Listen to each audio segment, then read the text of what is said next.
Shoes are absolutely amazing. They tell us so much about the people who had their feet in those shoes. They tell us about social status. They tell us about fashion.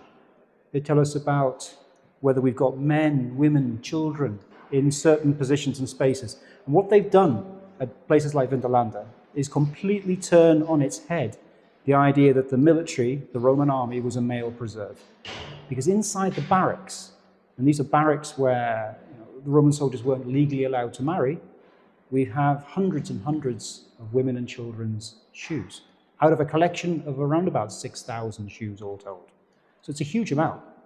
So being able to change the demographic of a military community to find people who would otherwise be lost completely to history is an incredible thing. It's a wonderful thing.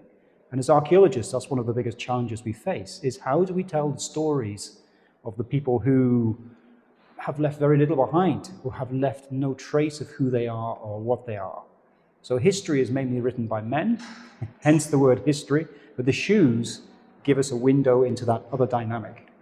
Now, the preservation at the site under anaerobic, oxygen-free conditions means that we have potentially 100,000 more shoes to find.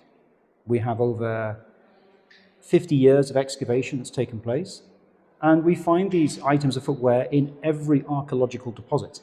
So you find the children's shoes sometimes in the toilets, in the latrines, where the children have been dangling their feet down and the shoe's fallen off and it's fallen into the toilet.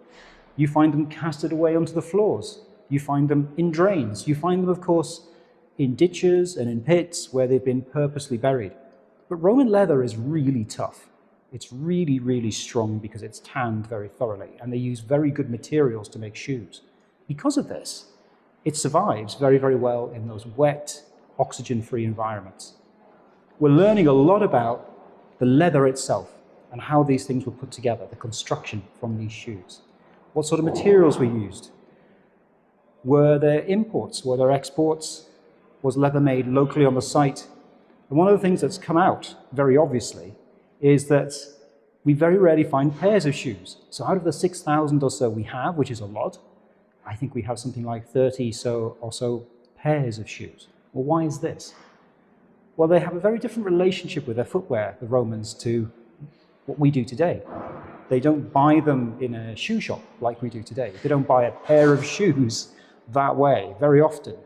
What they tend to do, if they wear a hole in one of their shoes, they replace it and they get a new shoe made exactly like the one that they've put a hole in.